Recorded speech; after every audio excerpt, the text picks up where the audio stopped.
earlier this year I was in Rwanda, and I've met a lot of people in Rwanda. I've heard a lot of the stories of those who are genocide survivors, and this one was just a particularly moving story to me. I heard the story of a young woman who everyone in her family was killed. Her neighbors turned against them, murdered in terrible, graphic, horrific ways, her family.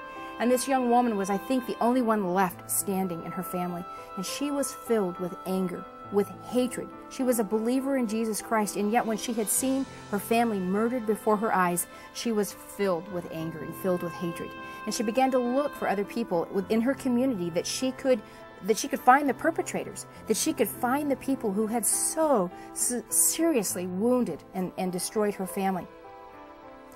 There was a man in her neighborhood who had done some small things. He really hadn't participated in the murder, but he was a man who was guilty of some of the crimes of hatred in the genocide. She testified against him. She accused him of murder. It wasn't enough for her that he had just done some small things. She decided that he was going to become the scapegoat. Since she couldn't find the people who had killed her family because he had done some things wrong, she was going to hang it all on him. And so she accused him. He was brought to trial. She testified against it, and this man went to prison for murder. For 5 years, she lived with the knowledge that she had accused a man of murder who had not murdered. She lived with that. And after a while, the guilt of that, she began to say to herself, how can I claim to be a follower of Jesus Christ? Where does my faith touch this situation? I have knowingly accused a man of murder, and he is in prison, and he'll be there for years, if not his life. And after 5 years of living with that, she decided that she would confess what she had done. She went back to the courts and she said, I have wrongly accused this man. I did it intentionally. I did it out of revenge. I did it out of hatred. I did it out of anger for what he had done. Even if it was a small part, I was angry. And the court wouldn't believe her. And so they wouldn't release this man.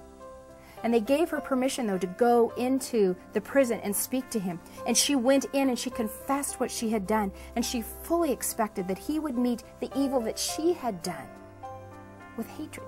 That he would hate her, that he would angrily tell her to get out of his sight, that he didn't want to see her, that she was a piece of trash, that he wished she had died, he wished somebody had killed her. That's what she expected him to say. But he said, I forgive you. And she walked out of that prison, released from her own prison. He said to her, he wrote her a letter after that, and he said, when I get out of prison, when my sentence is up, I'm going to come to your family. Every time you have a baby, I want to be there. I want to be a part of your family. I want to help be the father that you lost. And so when he got out of prison, that is exactly what he did. He came to her family. He's now a part of their family. And at every time a baby is born, and she's had a lot of children, every one of them, he's there. He brings a gift. He shows up. He could have responded with hatred, but he overcame evil with good. And she overcame evil ultimately with good. These two wounded people, she, a woman so wounded by what had been done to her family, the trauma that she had witnessed, the evil that she had committed against him, this severely wounded woman offered him forgiveness and those who had hurt her family, even though she would never know who they were. And he, who had participated in evil, he had been a part of the genocide, even in small ways, he asked forgiveness. He received it. He forgave her the evil that she had done to him. And so love, overcoming evil with good, showing love, turned enemies into friends.